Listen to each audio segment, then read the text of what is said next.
Alors autant je vois presque clairement le jeu de l'anti-anthroposophie et ses nombreux ennemis, dont les plus activement visibles sont les pseudo-rationalistes sceptiques zététiques illuminés par l'esprit des Lumières, mais récupérés par les cartels industriels pestilentiels qui se la racontent pro-science, en la détournant et la salissant au passage.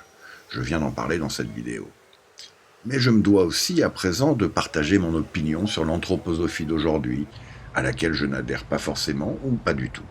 Depuis le début de la crise ukrainienne, j'ai vu des pseudopotes internet rentrer dans des scénarios du genre «on nous cache tout, on nous dit rien», sauce conspi-complot en cours, pour ensuite balancer du bande d'ukrénolâtres et faire un sketch général, une grosse tambouille, créant des parallèles malsains avec du vaccinolâtre, en amalgame. Beaucoup d'entre eux se réfugient et citent parfois à tour de bras quelques influenceurs qui certes furent très utiles pour dénoncer l'activité sans scrupules des gros pharma durant la crise Covid qui a profité à ces méga-industries qui font le commerce l'un des plus lucratifs de la santé humaine. Des entreprises qui se fichent de payer des millions de prunes car elles engendrent encore des milliards et ne sont pas prêtes de s'arrêter.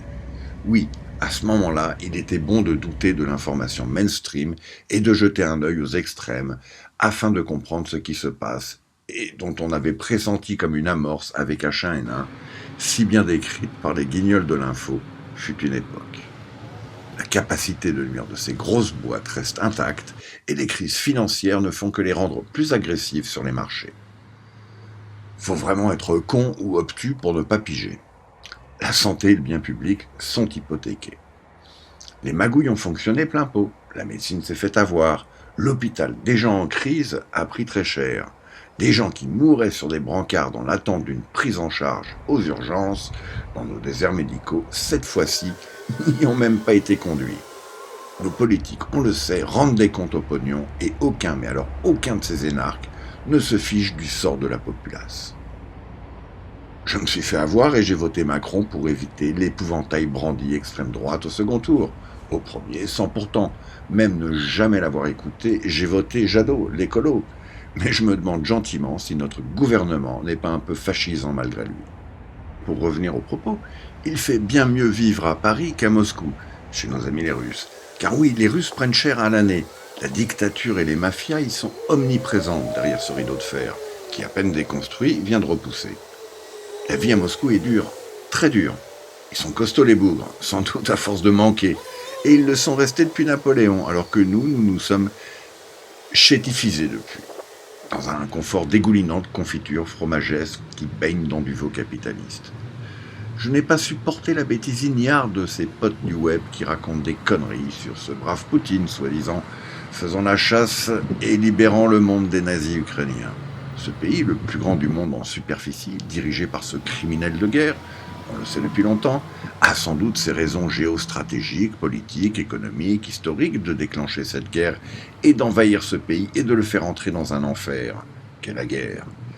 C'est sans aucun doute que l'Occident tient un bras de fer sur plusieurs fronts avec lui, mais c'est sans aucun doute non plus qu'on se retrouve aux portes d'une troisième guerre mondiale, qui profitera aussi aux grosses industries, comme à chaque fois. L'économie de paix et de guerre, c'est selon. Et c'est toujours les puissants qui décident du sort de la populace. Et c'est cette chair à canon qui paye le prix de sa vie, et encaisse toutes les horreurs et atrocités qui en découlent. L'humanité n'est pas en train de changer si tôt.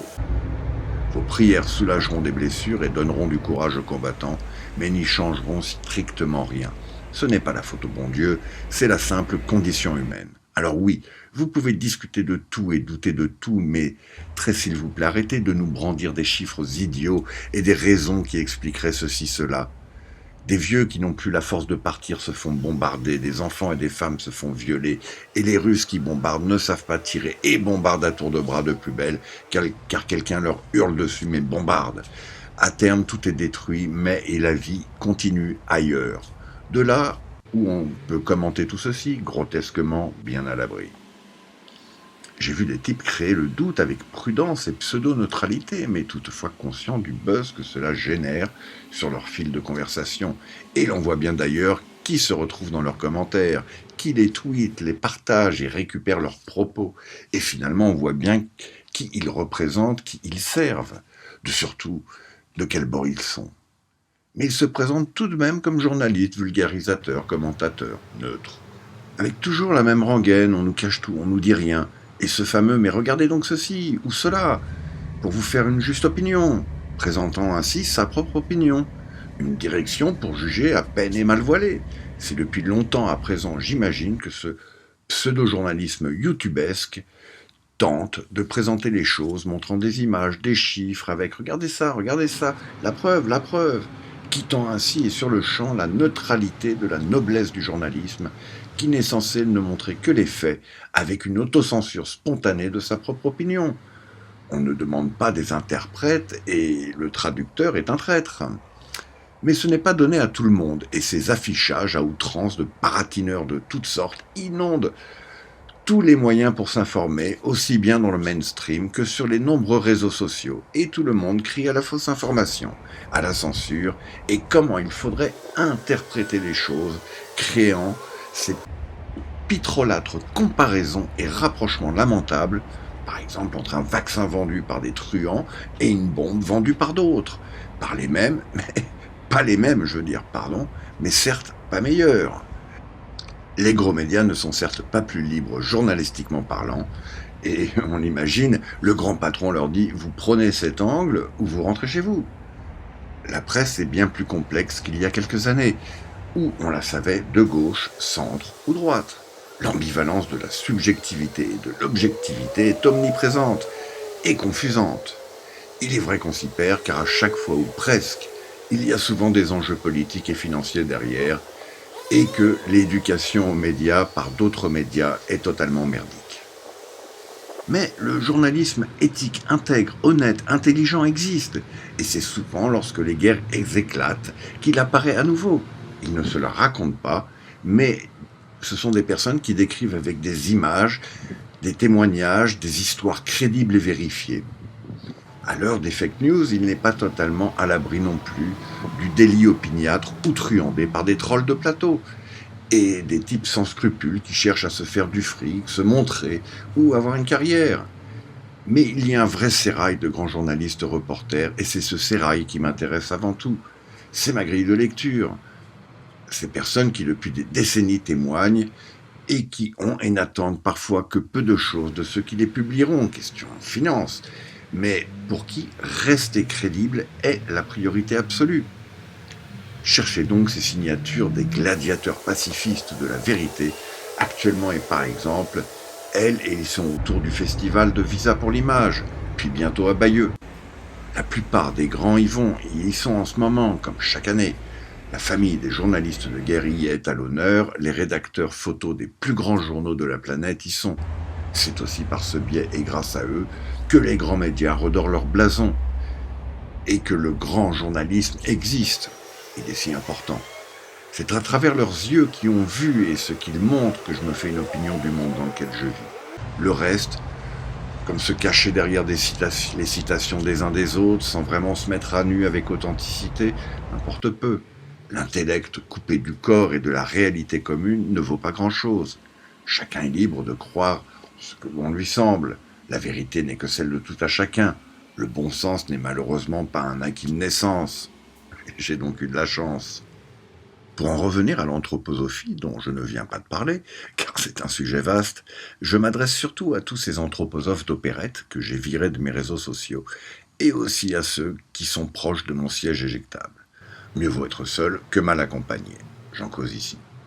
Rudolf Steiner était un chic type, pacifiste et un bosseur, un génie, et il n'y a pas besoin d'appartenir à ce courant ou ces communautés qui en découlent pour s'en rendre compte. Il est une bonne grille de lecture pour s'intéresser à la philosophie et à la spiritualité. Être anthroposophe ne veut pas dire grand-chose en soi. Il a laissé de nombreux fruits juteux qui énervent un grand nombre de personnes mal intentionnées, et en France, les représentants de l'anthroposophie me semblent dépassés humainement par cette haine à leur encontre. Je les sens apeurés et absents de la scène sociale. Si ce n'est une trace d'eux dans les domaines où elle a été appliquée. Quelques écoles alternatives, certainement bien meilleures que ce qu'on trouve dans le public, cette médecine qui se fait chasser de France par les gros pharma et qui pousse les personnes à aller se soigner à l'étranger, lorsqu'ils le peuvent, Et en revanche, cette merveilleuse agriculture biodynamique qui, là, a bien prise au pays de la vigne et en bénéficie. Le pif qui en découle est magique et mystique à souhait. Ce qui m'interpelle et qui vaut ma présence en ce domaine n'est pas du tout mon expertise en la matière anthroposophique, mais plus mon expertise intuitive et instinctive en la lecture humaine de ceux qui la critiquent et qui puent l'abus et la perversité. J'ai le tarin pour jauger l'homme que j'ai devant moi. Et chez les détracteurs de celle-ci, je n'en ai pas lu un ni vu un d'honnête. Et ma soi-disant violence ou agressivité n'est que le miroir virtuel de ce qu'ils racontent et sont eux. En les confrontant avec, vous pouvez ainsi voir clairement ce que vos détracteurs ont au fond des tripes. Ils attaquent sans relâche, je ne fais que défendre.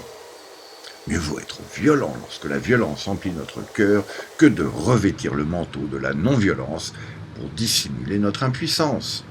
Gandhi. Je les croyais forts, mais ils sont faibles et lâches, virtuellement parlant. Le reste, leur vie, je m'en tape et elle ne me regarde absolument pas. Et ceci est valable pour les détracteurs comme pour les anthroposophes.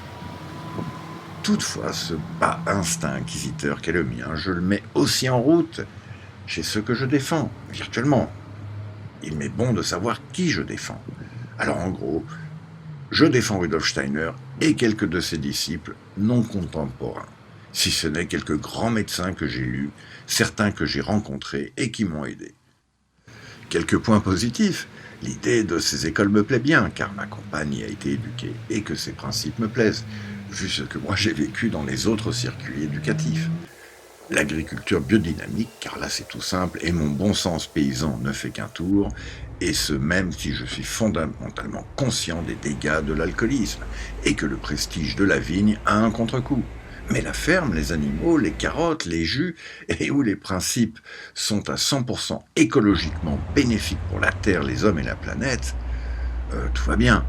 Les produits Velleda, c'est ma came de choix. Je ne suis pas non plus conquis, là, par les artistes dits anthroposophes, sauf ceux qui se sont plongés dans la grande musique et les quelques grands peintres qui se sont inspirés de Steiner ou de l'anthroposophie au siècle dernier. Le reste ne m'excite pas vraiment. Je suis complètement sec face à l'art et à la poésie pangermanique moderne auxquelles les anthroposophes adhèrent et que je ne cherche absolument pas à comprendre, étant principalement rebuté par la langue. Si ce n'est moi que j'ai bossé régulièrement avec un ami cinéaste bavarois, mais qui n'en a strictement rien à carrer de mes salades biodynamiques. Je ne suis pas anthroposophe et à milieu de lettres.